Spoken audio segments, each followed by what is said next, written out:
Trabajo en esta institución hace 2 años ya. Yo enseño matemática, comunicación, personal social, ciencia ambiente, arte, o sea, todas las áreas. La evaluación es fundamental. En quehacer educativo siempre nosotros utilizamos la evaluación.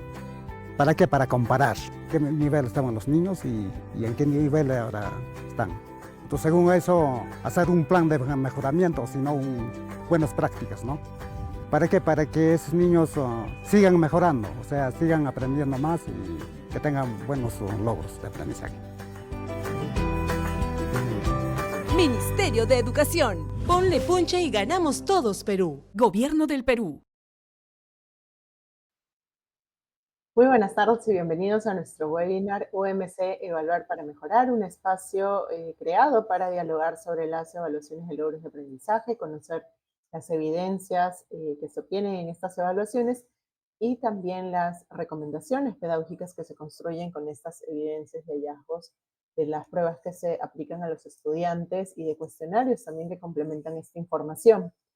En nuestro webinar anterior les comentábamos que vamos a tener una serie de 4 webinars, este es el segundo, en los cuales vamos a conversar sobre las orientaciones y recomendaciones pedagógicas que se encuentran en los informes pedagógicos publicados en la plataforma web de la UMC y que cuentan o que han sido construidos a partir de la evidencia de la ENLA 2024. Estas recomendaciones que compartimos en matemática en el webinar pasado y hoy vamos a hablar sobre lectura, van a continuar en 2 webinars más en esta serie de 4 webinars que van a ser cada jueves a esta misma hora.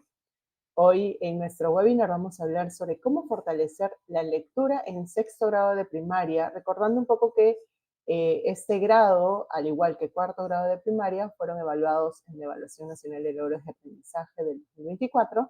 Y para conocer estas recomendaciones, hoy vamos a conversar con Valeria Cáceres Bravo, especialista de la UMC. Bienvenida, Valeria.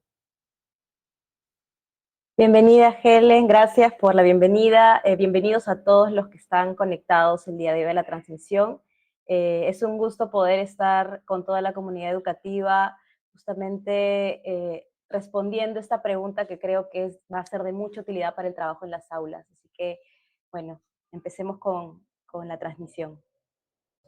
Gracias, Valeria, por acompañarnos hoy en nuestro webinar. Y antes de entrar a estas recomendaciones, creo que es importante contextualizar cuáles fueron los aprendizajes que obtuvieron los estudiantes, los logros de aprendizaje que se identificaron en los estudiantes de 6º grado de primaria, según los resultados de la evaluación en la 2024. ¿Nos puedes contar un poco más sobre ellos? Sí, a ver, para esto tenemos una representación aquí gráfica acerca de los resultados que se obtuvieron en la última evaluación en lectura el año pasado, en el 2024, como muy bien comentas, que fue alcance muestral. Para el caso de 6º de primaria, bueno, los estudiantes que rindieron la prueba según sus puntajes fueron ubicados en los distintos niveles de logro, ¿no? Vemos que en el nivel satisfactorio, los que están de color verde, se ubicaron 24,9% de estudiantes, en el nivel en proceso se ubicaron 27,5% de estudiantes, en el nivel en inicio 33,4% de estudiantes y en el nivel previo al inicio 14,2% de estudiantes, ¿no? Entonces tenemos esta información, estos datos numéricos acerca de cuál fue, digamos, el desempeño de los estudiantes en esta evaluación. Y respecto de esto, lo que procede ahora es analizar nuestros resultados. Siempre es bueno, una vez que contamos con esta información numérica, cuantitativa, hacer una comparación en cuanto ha evolucionado en el tiempo y en evaluaciones anteriores. La evaluación más próxima ha sido la evaluación muestral de 2022 y podemos afirmar, comparando los resultados con esa evaluación, que no hubo mucha variación significativa entre los niveles satisfactorios y los niveles previo al inicio. Entonces podemos afirmar que ha habido cierta estabilidad en cómo se han comportado estos niveles, ¿no? Nivel más alto y el nivel más bajo, haciendo esta comparación en tanto el desarrollo de la prueba a lo largo del tiempo, ¿no? Es importante también considerar esta información numérica, como señalaba, para poder interpretar hallazgos que puedan ser relevantes para el trabajo en las aulas, ¿no? Por ejemplo, si miramos este gráfico, podemos ver que todavía hay un número considerable, un porcentaje considerable de estudiantes ubicados en los niveles más bajos. Entonces, eso nos llama a tomar acción acerca de qué acciones o qué decisiones se pueden tomar para justamente revertir esa situación y movilizar a esos estudiantes de los niveles más bajos hacia el nivel satisfactorio, que es el nivel esperado, ¿no? También es importante recalcar, ¿no?, la relevancia que tienen estos resultados en sexto de primaria, puesto que los aprendizajes que se han evaluado en este punto se sostienen sobre la base de todo lo que se ha aprendido a lo largo de toda la trayectoria escolar en la primaria, ¿no? Incluyendo los primeros ciclos. Entonces, nos dicen mucho los resultados de sexto de primaria acerca de cuáles han sido estos desempeños, ¿no? Por eso es importante tomar en cuenta esta información, esta evidencia, para reflexionar sobre lo que se va a realizar, ¿no? Las acciones que se van a tomar, ¿no? Para hacernos preguntas en torno de eh, qué es lo que está funcionando, qué acciones son las que están fortaleciendo que hayan estudiantes que se ubiquen en el nivel satisfactorio, ¿no? Para justamente impulsar o fortalecer estas acciones, ¿no? O qué acciones son las que quizás podrían estar limitando o dificultando esta transición de estudiantes hacia lo esperado, ¿no? Entonces, por eso es que es importante no perder de vista esta información numérica, tener en cuenta estos resultados, puesto que van a servir de evidencia para poder guiar el trabajo, ¿no? Que sigue para mejorar los aprendizajes. Justamente es el propósito que nos tiene comprometidos a toda la comunidad educativa, ¿no? Gracias, Valeria. Y a partir de lo que nos comentas, nos hablabas de los niveles de logro, que en este, digamos, informe los resultados están explicados también a través de estos niveles de logro. ¿De qué manera se pueden interpretar estos resultados a partir de lo que nos comentas? Ujú. Ajá, hemos presentado ya los resultados, hemos visto aquí la información numérica, los porcentajes de estudiantes ubicados en los distintos niveles de logro. Pero para aprovechar justamente esta información, estos resultados, estos datos numéricos, tenemos que relacionarlos con la descripción que nos otorgan, que nos ofrecen los niveles de logro. Conociendo lo que se describe en cada nivel, vamos a poder entender de mejor forma o de manera más completa aquellos aprendizajes que necesitan ser reforzados o aprendizajes que necesitan ser aprovechados para seguir avanzando en el desarrollo de la competencia lectora, ¿no? Entonces, eh, interpretamos estos resultados a partir de las descripciones de los niveles de logro. Tenemos claro que todos los estudiantes no logran los mismos aprendizajes, algunos logran más que otros se acercan más a las metas esperadas. Lo sabemos justamente por lo que nos dicen los niveles de logro, ¿no? Entonces tenemos aquí en la lámina eh, cómo se ordenan los niveles de logro en sexto grado de primaria, ¿no? Tenemos, por ejemplo, el nivel satisfactorio que ubica a los estudiantes que logran los aprendizajes esperados para, en este caso, el ciclo 5, ¿no? Según el Currículo Nacional de Educación Básica, que va a ser siempre nuestro referente, ¿no? El nivel en proceso, los estudiantes logran parcialmente los aprendizajes esperados para el ciclo evaluado, también en este caso es el ciclo 5. En el nivel en inicio se encuentran los estudiantes que han logrado aprendizajes elementales, aprendizajes muy básicos para el ciclo que estamos evaluando.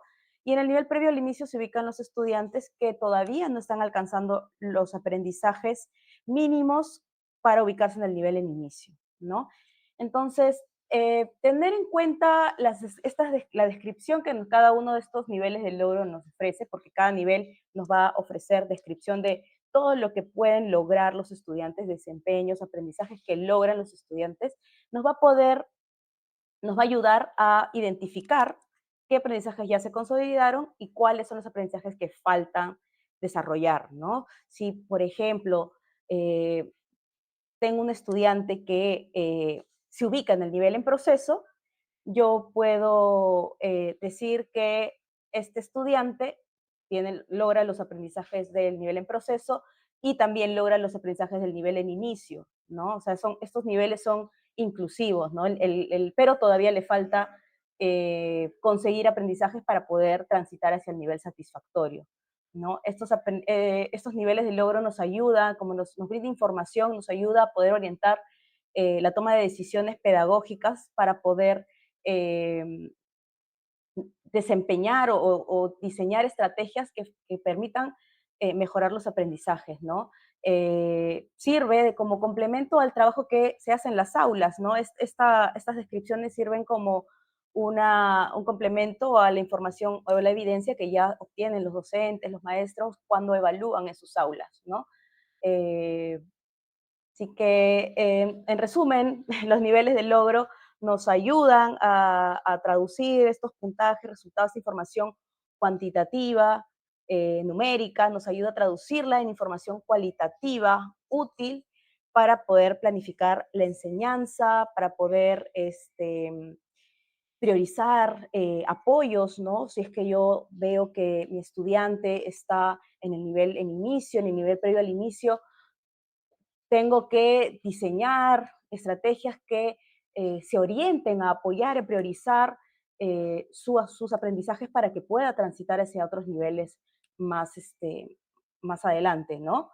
Eh, entonces, estas descripciones son útiles justamente para orientar la mejora de los aprendizajes, ¿no?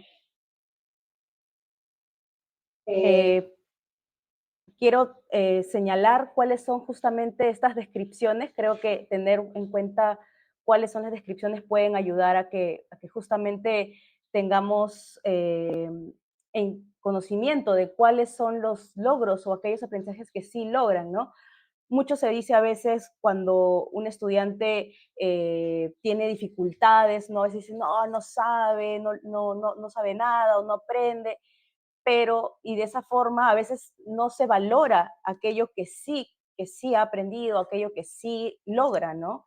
Entonces es importante por eso conocer qué desempeños se ubican en estos niveles, ¿no? Por ejemplo, en el nivel en inicio que tenemos aquí, en la lámina, para la capacidad obtiene información del texto escrito porque cada nivel de logro eh, incluye aprendizajes, desempeños de las tres capacidades que se evalúan, ¿no? En la competencia de leer textos en su lengua materna.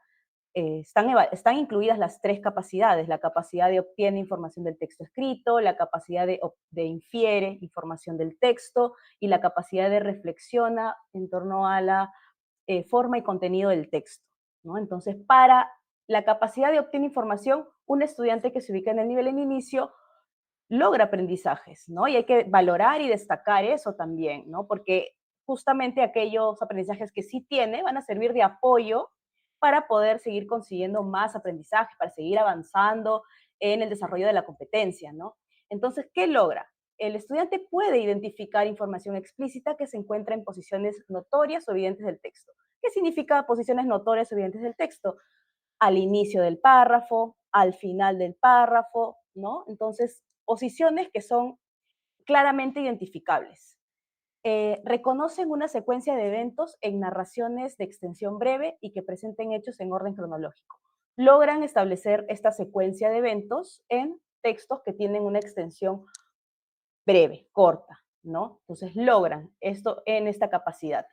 En la capacidad de infiere, deducen el significado de palabras del significado de palabras y frases a partir de información próxima, ¿no? Información que pueden ser oraciones que están contiguas o oraciones que están dentro de un mismo párrafo, ¿no? Información que se encuentra muy cercana.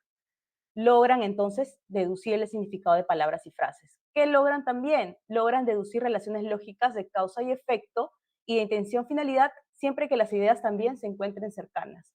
Entonces, vemos que estos estudiantes se ubican en el nivel en inicio, pero tienen estos aprendizajes. Entonces, nos pueden ayudar a que nos apoyemos en estos aprendizajes para seguir avanzando en la consecución de otros desempeños, ¿no? Para la capacidad de reflexionar, todavía en este nivel se ve que hay muchas dificultades, entonces por eso es que no se ha incluido todavía. Hay aprendizajes que necesitan ser reforzados en la capacidad de reflexión. Para el nivel, para el nivel en proceso y para la capacidad de obtener información, el texto escrito, los estudiantes que se ubican en este nivel logran interpretar, eh, no, este es infiere, esos son los aprendizajes de infiere, sí. Los de obtiene información, acá hay un pequeño error, los de obtiene información identifican información explícita que se encuentra en información poco notorias o poco evidentes. Si comparamos con el nivel en inicio, habíamos dicho que los del nivel en inicio identifican información, pero ellos lo hacen en posición notoria, ¿no? Al inicio del párrafo, al final del párrafo. Los de nivel en proceso logran un poco más. ¿Qué logran? Eso más es ya identificar información en posiciones que no son tan evidentes. De repente puede ser a mitad del párrafo o líneas que están cerca al final del texto, ¿no? Reconocen secuencias de eventos en textos de diversos tipos y de extensión, ¿no? Aquí, por ejemplo, también para el nivel en inicio podían reconocer una secuencia de hechos en textos de extensión breve. Aquí ya pueden también reconocer secuencias de eventos, pero en textos de diversa extensión, ya no solamente los breves, ¿no? Entonces vemos que hay una progresión. Eso es importante también tener en cuenta, que conforme se va avanzando en los niveles se puede notar una progresión en los aprendizajes. Para la capacidad de infiere, ¿no? Podemos notar que interpretan expresiones con sentido figurado, también valiéndose de información próxima, deducen relaciones lógicas de causa-efecto entre ideas ya no solamente cercanas, sino también distantes. ¿Qué significa eso? Pueden ser ideas que no necesariamente están en el mismo párrafo, pueden ser ideas que están en párrafos distintos, deducen el tema del texto, ¿no? Aquí, por ejemplo, para el nivel en proceso, ya vemos que hay desempeños, aprendizajes para la capacidad de reflexión y evalúa el contenido y la forma del texto. Por ejemplo, aplican el contenido del texto a situaciones nuevas, cuando los textos se refieren a situaciones familiares, cotidianas, reconocibles para los estudiantes, y evalúan la función de recursos formales de uso frecuente, ¿no? Entonces, vemos la progresión del nivel en inicio al nivel en proceso. Vemos estos aprendizajes, ¿no? Entonces, tener en cuenta estas descripciones, ¿no? Tener en cuenta qué aprendizajes están incluidos en cada nivel, nos va a permitir tener en consideración qué es lo que falta para llegar al satisfactorio, ¿no? Y también apoyarnos en eso que nuestros estudiantes están logrando para poder seguir consiguiendo o reforzando los aprendizajes que nos faltan, ¿no? Gracias, Valeria. Y nos hablabas de los niveles de logro, de aprendizajes. Uno de ellos es el nivel satisfactorio, que plantea los aprendizajes que se esperan que el estudiante logre en estos ciclos escolares. ¿Qué conocimientos específicos establece este nivel satisfactorio para los estudiantes de sexto grado de primaria en lectura, por ejemplo? Sí, como bien señalas, Helen, en el nivel satisfactorio se ubican los aprendizajes esperados para el final del ciclo 5, ¿no? Entonces, es un punto de referencia con el currículo nacional, es el estándar de los aprendizajes que se espera que un estudiante, en este caso de sexto de primaria, tenga. Entonces, es muy importante que también se tenga en cuenta esta descripción, ¿no? ¿Cuáles son esos aprendizajes esperados? ¿Cuál es mi meta entonces? ¿Cuál es la meta? Para la capacidad de obtener información del texto escrito, se espera que un estudiante de sexto de primaria identifique información explícita en posiciones poco notorias del texto y que se encuentre cerca de información semejante, ¿no? Entonces, decimos posición poco notoria y habíamos hablado que eso refiere quizás a información que está incrustada en medio del párrafo, ¿no? No necesariamente al inicio, no necesariamente al final, y que se encuentra cerca de información semejantes, ¿no? Por ejemplo, si yo hablo de datos numéricos, ¿no? Estoy buscando un dato que puede ser un número, estoy buscándolo dentro de información muy similar. Entonces lo estoy tratando de encontrar dentro de otros números, otros datos numéricos que probablemente también se estén incluyendo en el texto, ¿no? Entonces, información semejante. Puede el estudiante aquí hacer la distinción. ¿Qué más logra? En la capacidad infiere e interpreta información del texto escrito, deduce relaciones lógicas de causa-efecto, cuando tiene que integrar ideas que se encuentran distantes, ¿no? En párrafos distintos puede ser, ya no necesariamente dentro del mismo párrafo, elaboran conclusiones a partir de ideas de dos textos distintos que se refieren a un tema común. Y aquí es importante lo que nos está señalando este desempeño, ¿no? A partir de ideas de dos textos distintos. Esto quiere decir que para el nivel satisfactorio ya se está esperando que el estudiante de sexto de primaria esté familiarizado con la lectura intertextual, con la lectura que incluya la revisión de más de un texto, ¿no? A la vez en una situación comunicativa, ¿no? Por eso es que nos habla de que es capaz de elaborar conclusiones después de haber leído estos dos textos sobre un mismo tema. Entonces, se espera ya que se trabaje la intertextualidad.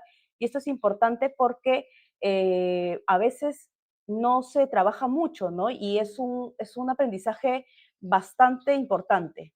¿Qué más logra? En la capacidad de reflexión, el estudiante que se ubica en este nivel, el nivel satisfactorio, es capaz de sustentar una opinión a partir del contenido de un texto, ¿no? Puede aplicar el contenido del texto a una situación nueva, ya no necesariamente que sea familiar, cercana, del entorno escolar, sino una situación ya más alejada quizás de su entorno. Explica la función de una parte del texto en relación con el sentido global, ¿no? También es capaz, si es que hablamos de la intertextualidad, también es capaz de explicar la función de relacionar dos textos, ¿no? La función de un texto en relación con otro texto, ¿no? Y también es capaz de evaluar la función que cumplen recursos formales en un texto, ¿no?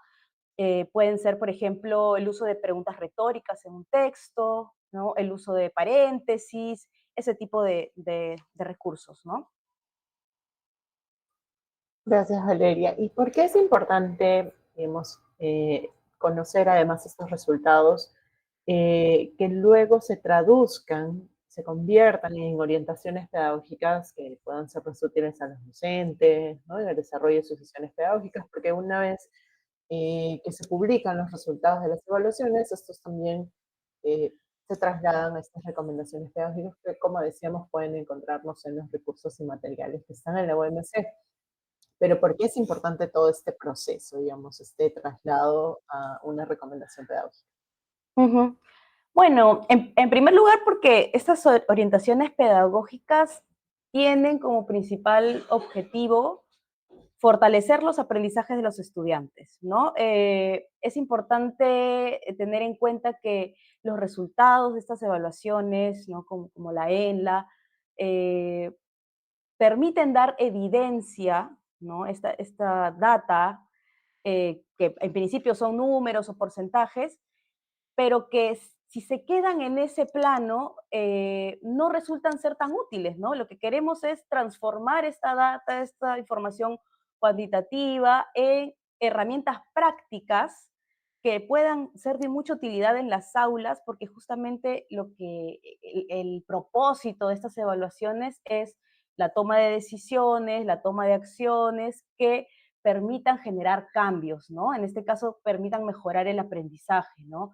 Entonces, las orientaciones pedagógicas, las recomendaciones pedagógicas, que como bien señalas, también se incluyen en los informes, porque justamente tenemos en cuenta el valor que tienen, el aporte que tienen para las aulas, permiten conectar la evaluación con la acción, ¿no?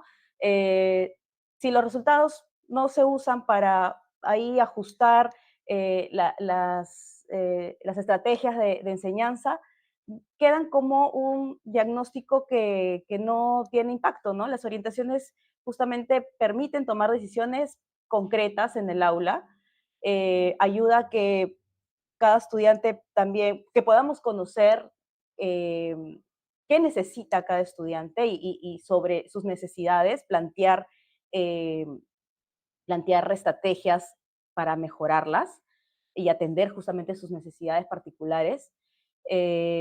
Permite priorizar esfuerzos donde se detecta que más se necesitan, ¿no? Por ejemplo, hemos visto ahí que quizás los niveles más bajos en inicio y previo al inicio, pues todavía albergan un número considerable de estudiantes, entonces es importante que se planteen medidas para movilizar a esos estudiantes hacia los niveles más elevados, ¿no? Para que puedan llegar al nivel satisfactorio, que es el nivel esperado, ¿no? Porque nuevamente el nivel satisfactorio no es un nivel destacado, no constituye un nivel sobresaliente, ¿no? El nivel satisfactorio es lo esperado para el grado. Entonces, lo justo es que los estudiantes puedan estar o ubicarse en ese nivel, ¿no?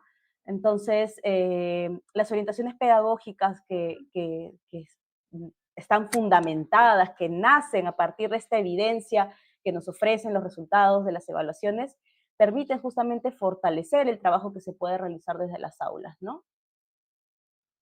Gracias por tus respuestas. Es importante poder conocer estos resultados y sobre todo reflexionar y entender lo que se espera que logren los estudiantes en este nivel de logro de aprendizaje, en los niveles de logro de aprendizaje en general, porque además eso les va a permitir comprender mejor cuáles son los resultados que se obtienen en las evaluaciones de logros de aprendizaje. Recordarles una vez más que lo que nos compartía Valeria se encuentra en la plataforma web de la UMC. Ustedes lo pueden encontrar en umc.minedu.gov.pe/resultados en 2024 y van a encontrar, además de los resultados, también algunos videos para poder comprender mejor e interpretar mejor también los niveles de logro y, por qué no, aterrizarlos también en comprender las necesidades específicas de los estudiantes en su propia aula, ¿no? Porque ahí pueden existir también diferentes logros de aprendizaje, digamos, diferentes niveles de aprendizaje de los estudiantes en cada aula. Entonces, en nuestro primer bloque hemos tenido un panorama mucho más amplio para poder comprender estas orientaciones, recomendaciones pedagógicas que vamos a ver en nuestro siguiente bloque. Además, queremos invitarles a que puedan dejar sus comentarios y preguntas en los comentarios de Facebook. Pueden dejar sus dudas respecto al tema de hoy. Les vamos a responder a algunas de ellas en vivo y otras las vamos a responder en comentarios. También pueden contarnos desde dónde están sintonizando y conectándose por esta transmisión. En nuestro siguiente bloque vamos a responder dar las recomendaciones pedagógicas y en el tercer bloque vamos a responder sus preguntas. Así que vamos a ver un video y regresamos.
tareas del hogar pueden aprovecharse para fomentar la lectura en los niños y niñas.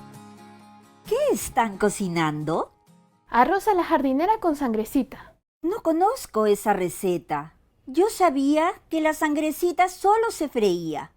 Mira, aquí hay muchos platos con sangrecita. ¡Qué bueno! ¡Muéstramelo! Aquí dice, la sangrecita es un alimento nutritivo por su alto contenido de hierro, ideal para niños menores de 5 años y mujeres gestantes. Seguir una receta en familia, compartir una historieta o conversar sobre lo aprendido en el colegio son buenas oportunidades para que los niños mejoren su comprensión lectora. Ministerio de Educación. Ponle punche y ganamos todos Perú. Gobierno del Perú.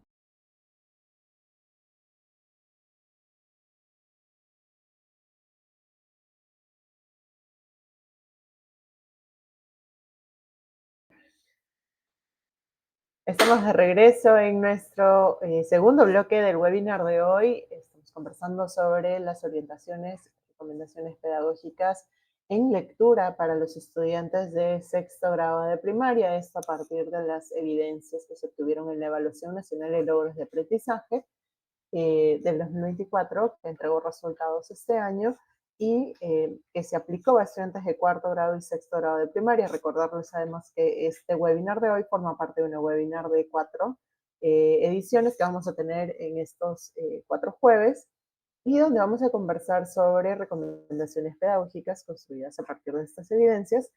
Además, estas sugerencias pedagógicas están también en nuestros informes pedagógicos, de los cuales vamos a conversar durante este bloque. Valeria va a compartir con nosotros algunas de estas sugerencias y nos va a explicar un poco de estos ejemplos para que los docentes también puedan comprender todo lo que se ha puesto en estos informes y además usarlo en las sesiones pedagógicas.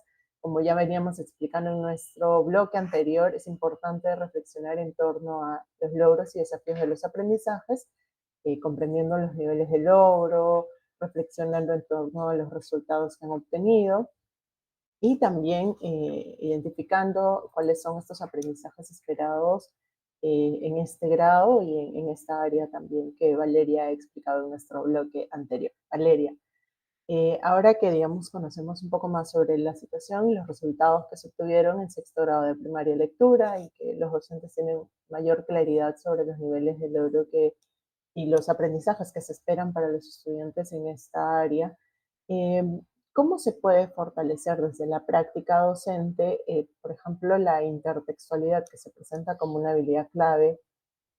¿Cómo podrían ellos, qué se entiende exactamente por intertextualidad para poder luego nosotros trasladarnos a una recomendación pedagógica? Sí, de hecho, hablamos un poco de eso cuando estábamos viendo lo del nivel, los desempeños del nivel satisfactorio, ¿no? Y sí, según los desempeños establecidos en el programa curricular de educación primaria, los estudiantes de sexto grado ya están en capacidad de desarrollar, o deberían estar en capacidad de desarrollar diversas actividades a partir de la lectura de textos múltiples, ¿no?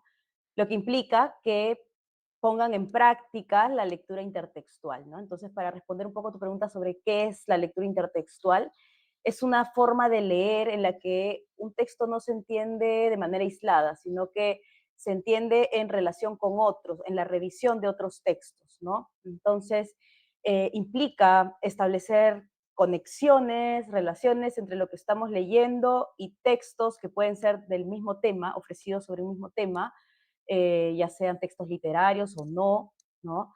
En los cuales podemos revisar las ideas, contrastar ideas, complementar ideas y de esa forma comprender mejor los mensajes, construir significados, ¿no? Descubrir cómo autores de distintos textos dialogan, no solo autores, también los géneros, cómo dialogan entre sí, ¿no? Entonces, la lectura intertextual implica justamente esto, ¿no?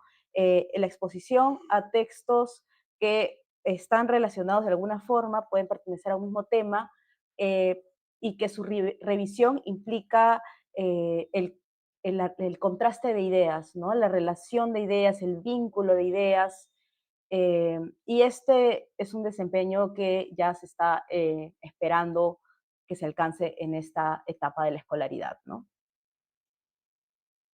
Y a partir de lo que nos mencionas, ¿por qué es importante trabajar, por ejemplo, con textos múltiples en el aula para enriquecer de repente la intertextualidad? Uh-huh. Impulsar el desarrollo de la lectura intertextual a través del trabajo con textos múltiples permite, por ejemplo, ¿no? Hay muchas razones, he colocado algunas, ¿no? Pero permite, en principio, el desarrollo integral de la comprensión lectora, ¿no? Indudablemente constituye un desempeño vinculado a la comprensión lectora y complejiza y profundiza en esta competencia, y también permite el desarrollo del pensamiento crítico, ¿no? En nuestros estudiantes. La lectura no se concibe como un acto aislado, sino que sabemos que la lectura es un proceso en el cual entra en un diálogo el lector, el texto, el contexto. Entonces, cuando se incorpora la lectura de más de un texto sobre el mismo tema, por ejemplo, damos esa oportunidad a que los estudiantes puedan contrastar perspectivas, identificar coincidencias, identificar diferencias, construir significados más amplios, más profundos, ¿no?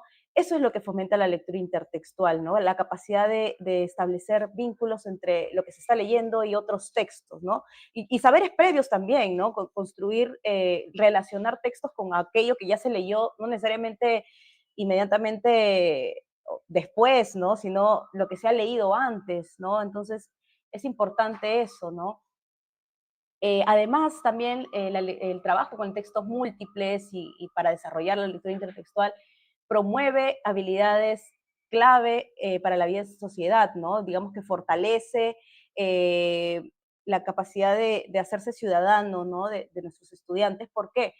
Porque al estar expuestos a una diversidad de textos, ¿no? Y al desarrollar el pensamiento crítico, lo que se genera también como consecuencia es que se pueda reconocer intenciones, sesgos en las fuentes que se presentan, se pueden reconocer opiniones de los autores, ¿no? En los textos. Esto ayuda a que los estudiantes puedan ser capaces de contrastar distintas fuentes, ¿no? Y evidentemente eso los hace personas mucho más comprometidas con su vida en sociedad, ¿no? Para que puedan también aprender a considerar la diversidad de voces que pueden aparecer en torno a un tema, por ejemplo, ¿no? Además que también la lectura intertextual constituye una herramienta de aprendizaje. Eh, Al ser capaces de estar expuestos a diversos textos, también esto les permite ser capaces de vincular distintas áreas de aprendizaje, ¿no? Entonces, la lectura se convierte también en una herramienta de acceso al conocimiento de otras áreas, ¿no? Se pueden vincular textos que se leen en el área de comunicación con textos que se leen para el área de ciencias sociales o de historia, o textos vinculados con el arte, ¿no? Entonces, se construyen aprendizajes más significativos cuando se pueden integrar, ¿no? Entonces, por eso hablamos de que al trabajar la lectura intertextual, la lectura deja de ser simplemente una actividad vinculada con lo escolar, ¿no? Ya trasciende ese espacio y le da esta herramienta al estudiante de hacerse más autónomo, ¿no? Entonces, por eso es que en eso radica también su importancia, ¿no? Permite fortalecer no solo la comprensión, la reflexión, sino también su autonomía, ¿no? Y lo ayuda a valorar también de manera crítica la diversidad cultural, el aporte de las distintas voces que puedan generarse sobre un tema, ¿no? Entonces, por eso es que es una actividad muy enriquecedora, la lectura intertextual, ¿no? Gracias, Valeria. Y ya yéndonos a la parte de recomendaciones pedagógicas, ¿podrías darnos un ejemplo de cómo se trabajaría la intertextualidad, por ejemplo, con estudiantes de este grado, considerando que justamente los estudiantes de sexto grado están próximos a culminar el quinto ciclo de aprendizaje? Ujú. Sí, bueno, hemos ya pasado hablar de los resultados, conocer más o menos el estado de la cuestión de cómo están los aprendizajes en sexto. Hemos valorado un aprendizaje muy importante que es el de la lectura intertextual, que se desarrolla a partir de la lectura de textos múltiples. Pero ¿cómo trabajamos los textos múltiples en el aula? Aquí, por ejemplo, tenemos en la lámina un ejemplo de un texto múltiple que se presentó o que se usó en la evaluación en la 2024, ¿no? Del sexto de primaria. Este es un escenario de lectura que vamos a llamarle mamut, porque ambos textos están relacionados o vinculados con el tema del mamut, ¿no? Estos es un escenario de textos múltiples que está formado por dos textos, ¿no? Un texto que es narrativo, ¿no? Texto narrativo, el otro texto es un texto descriptivo que se titula El mamut, ¿no? El género para el primer texto, que se llama Niño descubre restos de un mamut, es una noticia, y el título para el siguiente texto, que es el mamut, es un artículo enciclopédico, ¿no? Entonces, ese es un escenario de texto múltiple. Tenemos ahí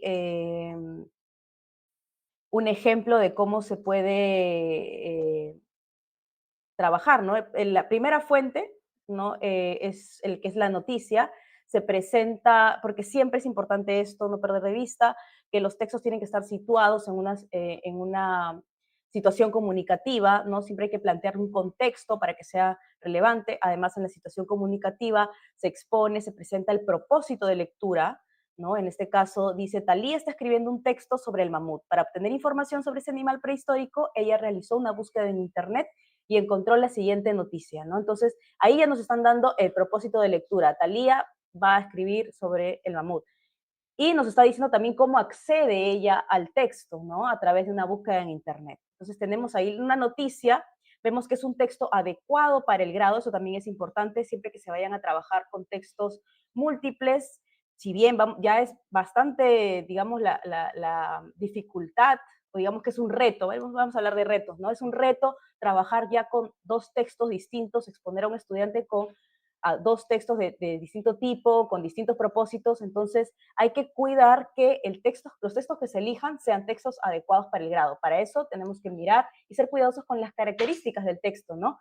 Por ejemplo, en este caso, es una noticia con la estructura bastante clara, vemos el titular grande, ahí niño descubre restos de un mamut, ahí está el titular, vemos que tiene una imagen que ayuda a graficar la noticia, que con su pie de nota ahí, tenemos la entradilla, la fecha, o sea, es una noticia con toda la estructura prototípica de noticia, ¿no? Es un texto que narra el caso de un niño de 11 años que descubrió los restos de lo que resultó después ser un mamut y que estaba en un buen estado de conservación, ¿no? Entonces es un texto narrativo.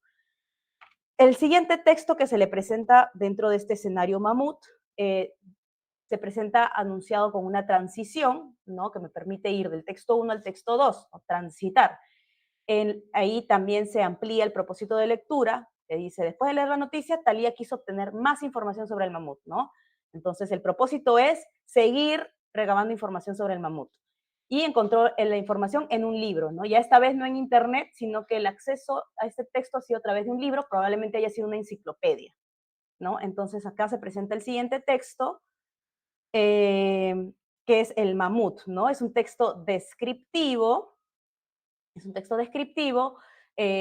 también es un texto breve, bueno, no breve, no tan breve, de extensión media, llamémoslo, de extensión media, tiene léxico bastante familiar, por ahí pueden aparecer palabras especializadas, pero que siempre están acompañadas de otros términos que puedan acompañar la comprensión de la palabra, ¿no? Entonces, es un texto también adecuado para el grado, para sexto de primaria, ¿no? Este artículo enciclopédico describe cuáles son las características del mamut. Entonces, en este escenario de lectura, cuando presentemos a los estudiantes, hay que tratar de, primero, elegir que sean textos adecuados para el grado, ¿no? De verificar que sus características correspondan con el grado, con lo que se espera que manejen en el grado, y ofrecer oportunidades de aprendizaje también en cada texto, ¿no? Por ejemplo, si yo le ofrezco la noticia, en el primer caso, texto 1, permite exponer al estudiante a una narración donde va a estar expuesto a a una secuencia textual en la que va a poder ver el uso de verbos, ¿no?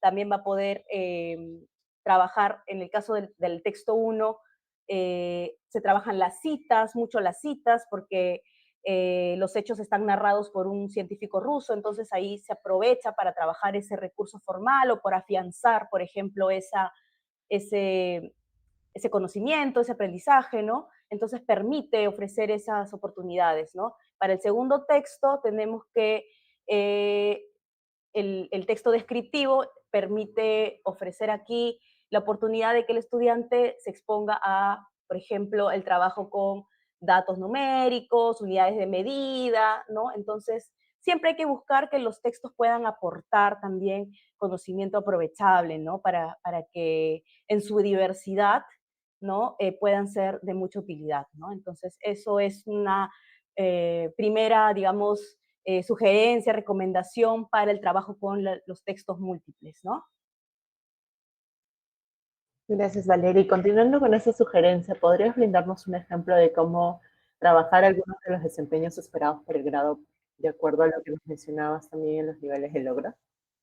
Sí, vamos con una pregunta también que formó parte de la evaluación 2024, ¿no? Es una pregunta abierta, es decir, se espera que el estudiante desarrolle una respuesta. La pregunta dice, ¿te parece que el texto 2, ¿no? O sea, el texto de la descripción del mamut, te ayuda a comprender mejor la información del texto 1 y por qué? Entonces se le pide al estudiante que primero tenga una postura y que la justifique, ¿no? Porque se le pregunta por qué, que dé una razón. Esta pregunta es de la capacidad de reflexiona y evalúa la forma, el contenido y el contexto del texto escrito, y el desempeño es explica el aporte de un texto a la comprensión del otro texto, ¿no? Entonces, para esta pregunta se obtuvieron algunas respuestas, las respuestas adecuadas, acá tenemos algunas respuestas adecuadas. Algunas respuestas, obviamente, como es una respuesta, una pregunta de respuesta abierta, no tenemos una sola forma de responder o no estamos esperando una única forma de responder. Pueden haber muchas respuestas siempre que podamos nosotros identificar que el estudiante está fundamentando, o sea, que está justificando y que haya evidencia de que ha podido entender o haya podido evaluar globalmente ambos textos, ¿no? Que entienda qué es lo que aporta cada uno de los textos de manera independiente, ¿no? Que entienda eso. Y eso se puede ver en las respuestas, ¿no? A pesar de que son diferentes, ¿no? Por ejemplo, tenemos esa respuesta adecuada que dice, sí, porque en el texto 1 me relata que un niño encontró restos de un mamut. Ahí me está dando información del primer texto y ha detectado cuál es el tema del primer texto, ¿no? Y el texto 2 me explica más sobre qué es un mamut, cómo es y muchas más características de este, ¿no? O sea, ahí ha identificado también que el aporte del texto 2 es que brinda características del mamut y dice, por lo cual me ayuda a comprender mejor, ¿no? La segunda respuesta dice, sí, porque así sé más de cómo eran los mamuts, ¿no? Entonces también está valorando la información del texto 2. Ha identificado que la información que presenta el texto 2 es información relacionada con características del mamut. Así como habían respuestas con el sí, también habían respuestas con el no, que también son respuestas adecuadas, que dicen no porque hablan de cosas distintas. O sea, a pesar de que está respondiendo de que para este estudiante no ayuda a comprender, sí detecta que hay diferencias entre ambos textos y cuáles son las diferencias entre estos textos, ¿no? Dice el texto 1 es un niño que encontró restos de un mamut y el 2 no habla de eso, sino de cómo son los mamuts, o sea, de características del mamut.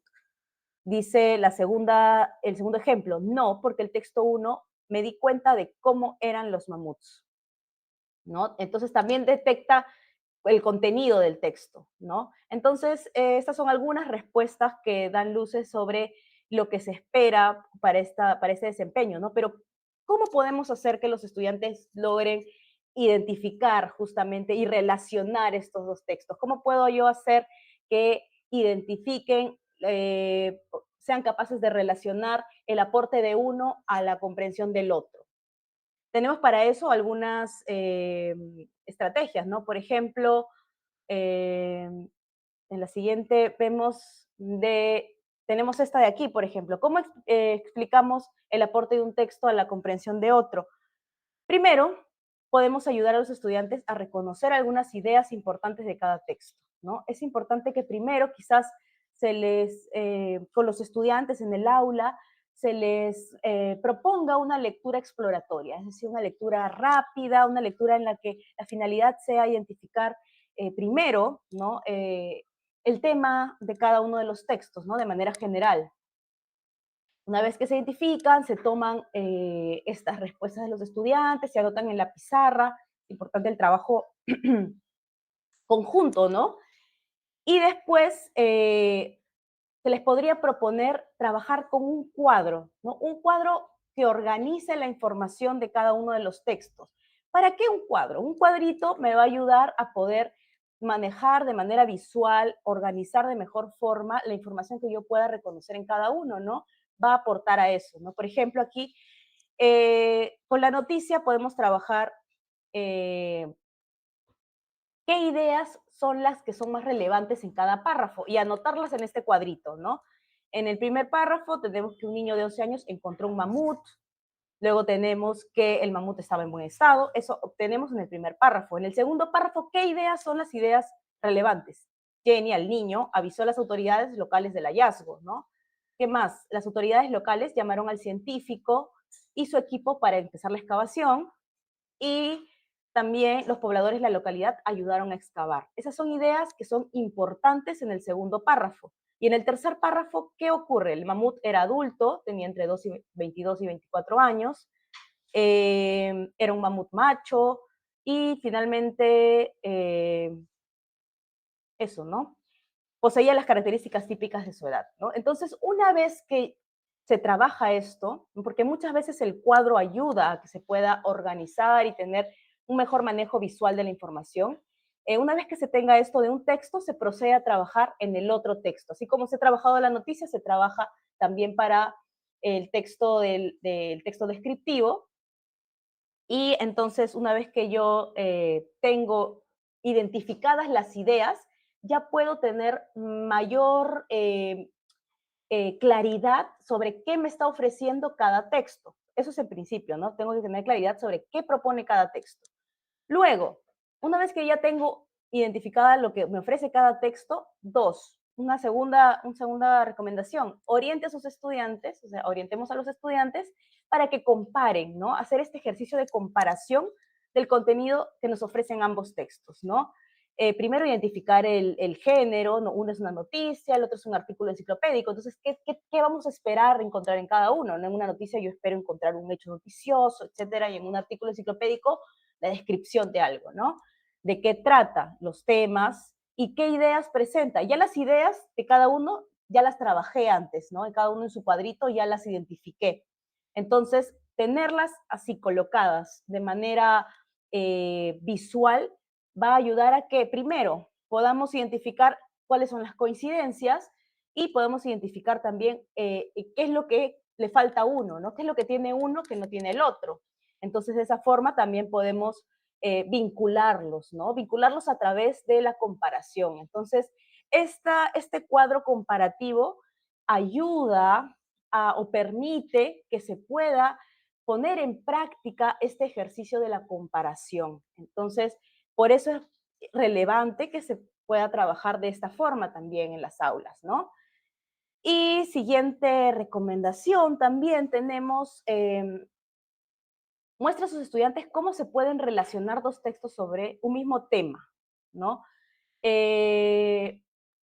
Yo tengo, por ejemplo, ya identificados, ya hemos trabajado la identificación de las ideas en cada texto, ya hemos trabajado la comparación de ambas ideas y luego tengo aquí la propuesta de darles casos, ¿no? ¿Para qué me van a ayudar estos casos? Para identificar la relación. Por ejemplo, tenemos este caso 1. Laura y Juan escribieron artículos de opinión para el periódico escolar. Laura escribió un artículo para pedir que se aumente el tiempo de recreo. Juan escribió un artículo para pedir que el recreo se reduzca. Entonces, hago preguntas. Aquí es importante también trabajar en el aula a través del diálogo con los estudiantes. Entonces, se puede trabajar preguntas, anotar en la pizarra, ¿no? Por ejemplo, ¿Los textos de Laura y Juan tratan el mismo tema? Sí, ¿no? ¿Cómo se relacionan los textos de Laura y Juan? ¿No? ¿Qué pide Laura? ¿Qué pide Juan? ¿Dicen lo mismo?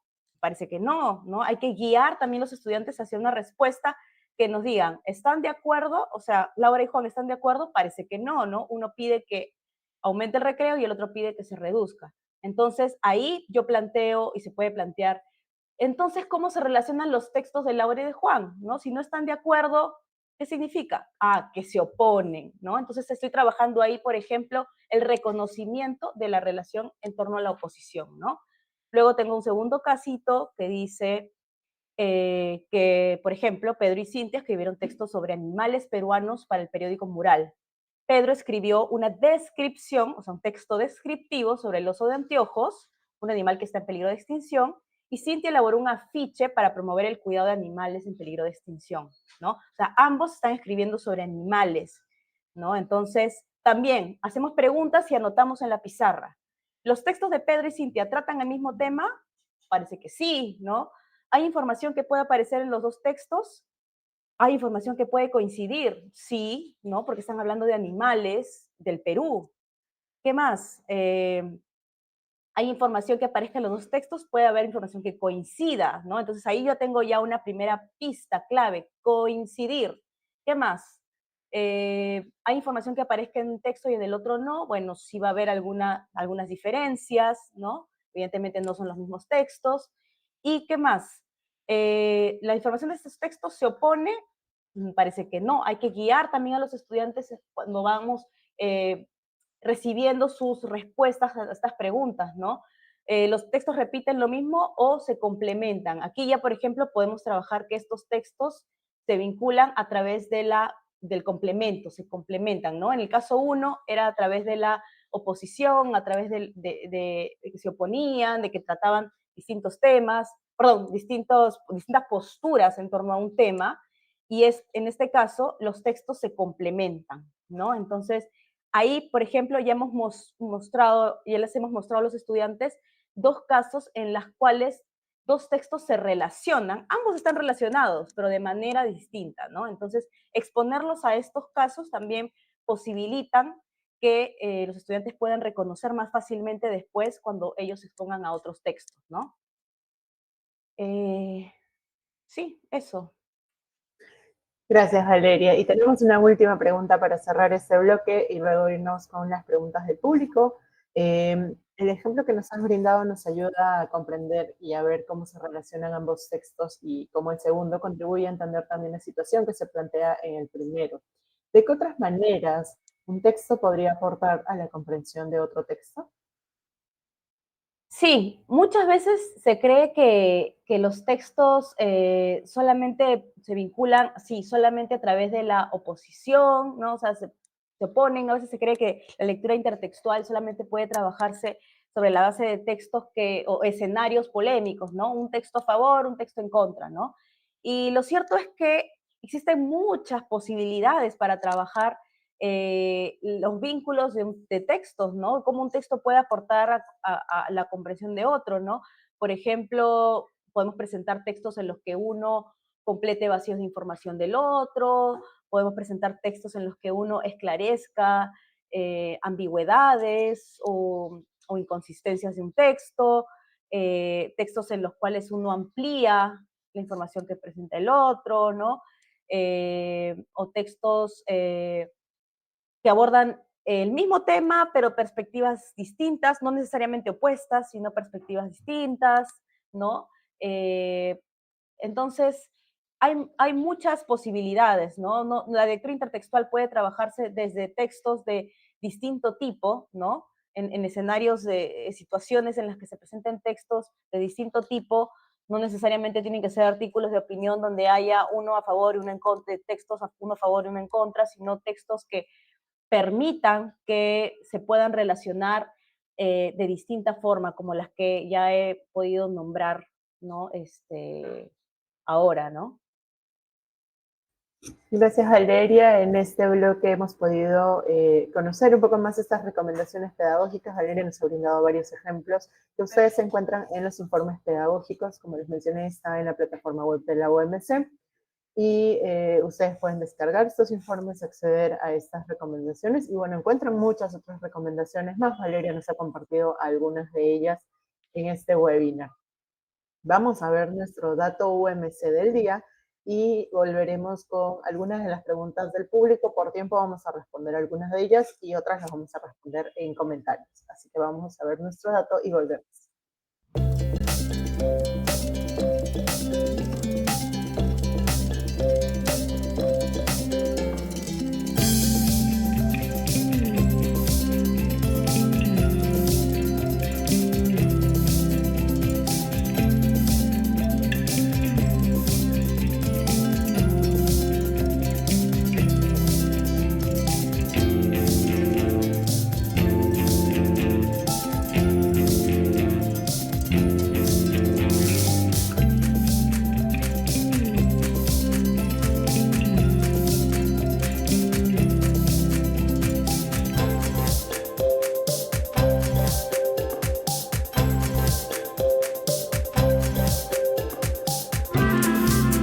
¿Los textos largos o con palabras difíciles podrían influir en el rendimiento en lectura?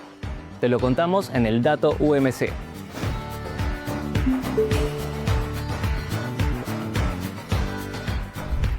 Según los resultados de la ENLA 2024, los estudiantes que reportaron que los textos que leen en clases de comunicación son muy extensos o con vocabulario complicado, obtuvieron puntajes más bajos en el desarrollo de la competencia lectora. Este hallazgo invita a los docentes a reflexionar sobre los intereses de sus estudiantes y los desafíos que enfrentan al leer. Elegir textos diversos y adecuados puede marcar la diferencia. Descubre más recomendaciones pedagógicas en umc.minedu.gov.pe/resultados ENLA 2024.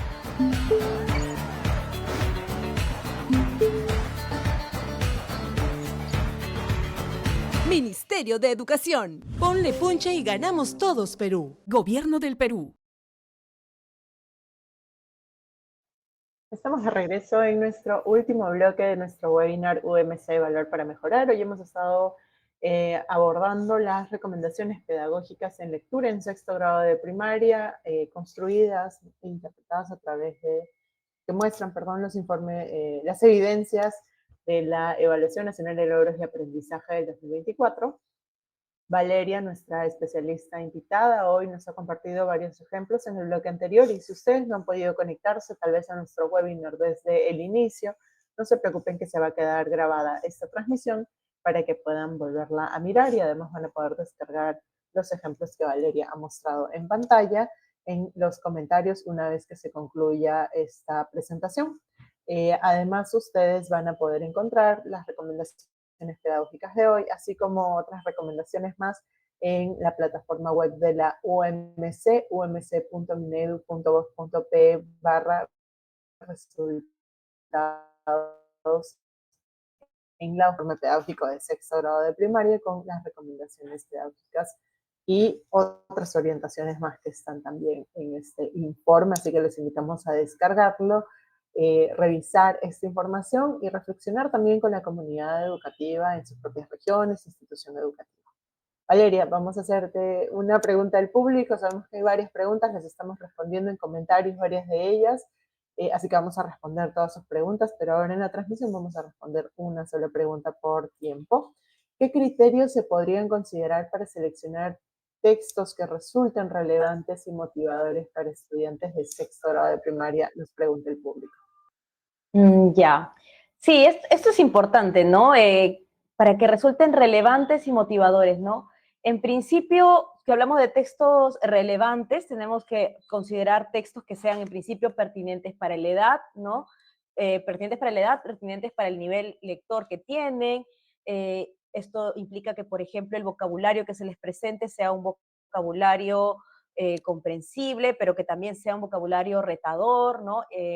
Recordemos que están en sexto de primaria, ya están próximos a entrar al nivel secundaria, entonces es importante que también se les exponga a léxico, o sea, si bien se les va a ofrecer textos con vocabulario comprensible, familiar, de uso cotidiano, ir exponiéndolos poco a poco al léxico también que los rete, ¿no? A nuevas palabras, nuevo vocabulario, enriquecer ese vocabulario, ¿no? También es importante proponer temas que resulten también más retadores, ¿no? Como temas vinculados con la tecnología, el cuidado del medio ambiente, los animales, los deportes, o temas más abstractos, ¿no? Que hablen ya de, por ejemplo, la identidad cultural. Recordemos también que es importante que se afiancen también sus habilidades científicas. Entonces es importante que se les ponga textos expositivos que tengan carácter científico, ¿no? Entonces, textos que sean desafío para ellos, retadores, pero sin perder de vista nunca o considerar cuál es el nivel lector o en qué las necesidades del grupo que estoy manejando en el aula, ¿no? Y para esto hay un dato importante que van a encontrar en los informes, porque estoy segura que van a todos revisar los informes terminando esta transmisión. Hay un dato importante en los informes que surge de un cuestionario que se aplicó, ¿no? Los estudiantes respondieron que los textos que leían en sus clases de comunicación a veces les resultaban muy largos o que tenían palabras muy difíciles, ¿no? Y estos estudiantes que respondieron de esta forma tuvieron un rendimiento más bajo en la evaluación de lectura que otros estudiantes. Entonces, este dato es importante porque nos invita a pensar sobre que si bien es importante darle textos que resulten desafiantes, ¿no? Cognitivamente, ¿no?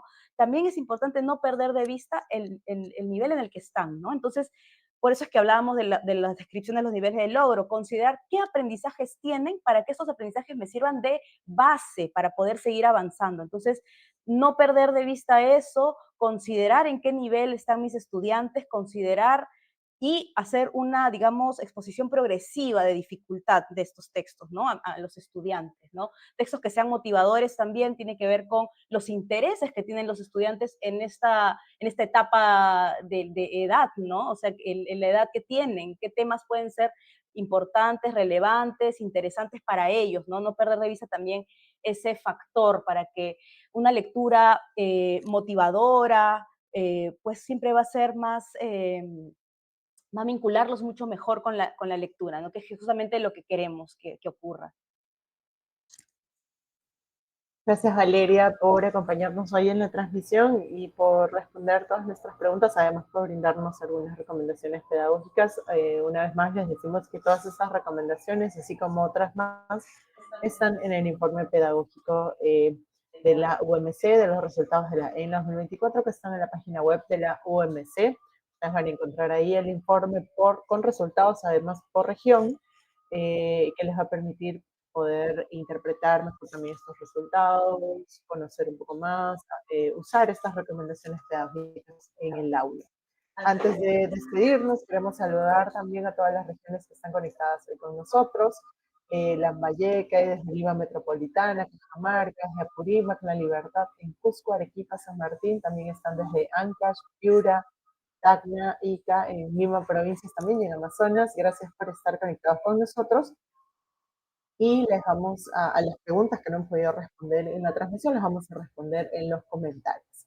Los invitamos a que puedan conectarse los siguientes jueves. Como les dijimos al inicio, estos dos primeros webinars que ya tuvimos forman parte de una serie de 4 webinars que van a continuar durante los siguientes jueves. Así que el próximo jueves a las 4 de la tarde seguiremos conociendo más orientaciones y recomendaciones pedagógicas a partir de evidencias de las evaluaciones de logros de aprendizaje. Nos vemos en una próxima edición. Chao.